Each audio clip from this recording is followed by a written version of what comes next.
In today's video, I'm talking all about alcohol. I'm going to put these down now.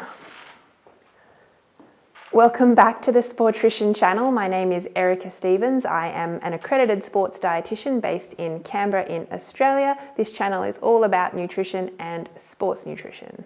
In today's video, I'm talking all about the Australian guidelines to reduce health risks from drinking alcohol. These guidelines were written in 2009. I'm also going to be going through what a standard drink is, and we'll show you some examples so you get a visual representation of what that looks like. Okay, so let's begin. So these Australian guidelines are produced by the NHMRC, which is the National Health and Medical Research Council, and there are 4 main guidelines, so we'll go through each of those in turn. Number 1, reducing the risk of alcohol-related harm over a lifetime. And it makes sense that the lifetime risk of drinking alcohol increases as the amount of alcohol consumed increases. Okay, so for healthy men and women, drinking no more than 2 standard drinks of alcohol per day reduces the lifetime harm from alcohol-related diseases and injury. Guideline number 2, reducing the risk of injury on a single occasion of drinking. So on a single occasion of drinking, the lifetime risk of injury increases with the amount of alcohol consumed. For healthy men and women, drinking no more than 4 standard drinks on a single occasion reduces the risk of alcohol-related injuries on that occasion. Guideline number 3, children and young people under the age of 18 years. So for children and young people under the age of 18, not drinking any alcohol is the safest option. Children under the age of 15 are at the greatest risk of harm from drinking alcohol. For young people aged 15 to 17, the safest thing they can do is delay the initiation of drinking for as long as possible. Guideline number 4, pregnancy and breastfeeding. Maternal alcohol consumption can damage the developing fetus or breastfeeding baby. For women who are pregnant or are planning pregnancy, not drinking is the safest option. For women who are breastfeeding, not drinking is the safest option. Okay, so let's get into what a standard drink is. So we heard in the guidelines 2 standard drinks in one of the guidelines and 4 standard drinks in one of the other guidelines. So what actually does that mean? The 2009 Australian guidelines use the Australian standard drink, which is defined as containing 10 grams of alcohol. What's confusing is that a serving of alcohol differs from a standard drink of alcohol.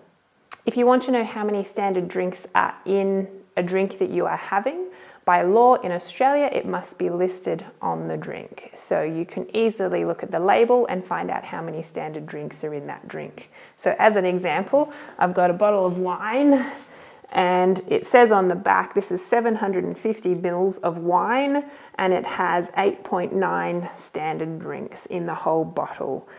So you can work out from there how many standard drinks this bottle might serve. I've already mentioned that a standard drink of wine is 100 mils. And I have pre-prepared 100 mils of water, not wine. So this is 100 mils, and this is a 450 ml bottle. So it gives you a bit of a perspective of what 100 mils is. And if we actually pour that into a wine glass, you'll get a sense of what 100 mils of wine looks like in a glass. So typically in restaurants, they'll pour a bit more than that. And sometimes at home, people might fill the glass. And if you fill the glass, you're probably looking at more like 2 or 2.5 standard drinks of wine. So that gives you a little bit of a visual. So that's wine. Other common alcoholic drinks, beer and spirits. So when it comes to beer, I've got a standard beer glass here. This is actually pours about 285 mils of beer and allows for some froth at the top. So 285 mils of beer is a standard drink. However, we don't tend to purchase beer in these glasses. We generally might purchase them in bottles. And one standard drink is 375 mils of a mid-strength beer. So 375 mils is a can, but if it's full strength beer, it's going to be more than a standard drink.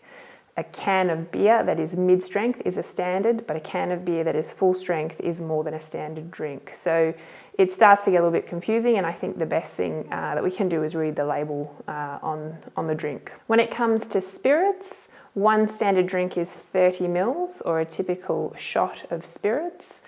Things get confusing when you have ready-to-drink pre-mixed spirits.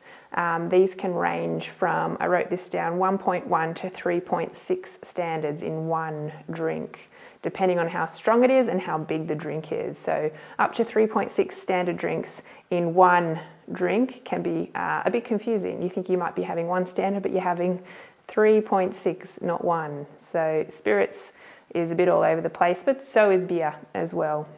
I'll put the NHMRC link to their website above here. If you click on that, you can actually go through and find the poster of wine, beer and spirits and what a standard drink is of all sorts of different drinks within those categories. And it's really cool. It's a really great visual. And as I was going through speaking about the standard drinks, I put a little clip of them there, but it might have been a bit too small to see. But if you go to that website, you can have a look at that poster. It's pretty cool. So what do the Australian Dietary Guidelines say about alcohol? They say that alcohol is high in calories. They say that alcohol is nutrient poor. They say that alcohol can lead to weight gain. They say that high amounts can damage our liver and our brain, and that high amounts can increase our risk of blood pressure and heart disease. The Australian Dietary Guidelines also recommend that we have 2 alcohol-free days per week. So 2 days of the week that we don't drink any alcohol at all. And preferably those 2 days are together, not separate in the week. So a Saturday and a Sunday, for example, not a Saturday and a Thursday. In 2007, the National Drug Strategy Household Survey found that around 8% of Australians drink daily, and about 41% of Australians drink weekly. And to finish, NHMRC are currently doing a review of the 2009 alcohol guidelines. So the guidelines I have just gone through still remain in place, and they are the guidelines that we should turn to for advice until such time as the guidelines are revised and updated. And I hope to make a video when the guidelines are updated and let you all know what changes. So thanks for listening. I hope you got a lot out of today's video. I hope it was enjoyable to watch rather than to read the alcohol guidelines, although you do have the link to the NHMRC alcohol guidelines, so you can go through and read everything that I just said. But I hope you enjoyed it and look forward to seeing you in the next video.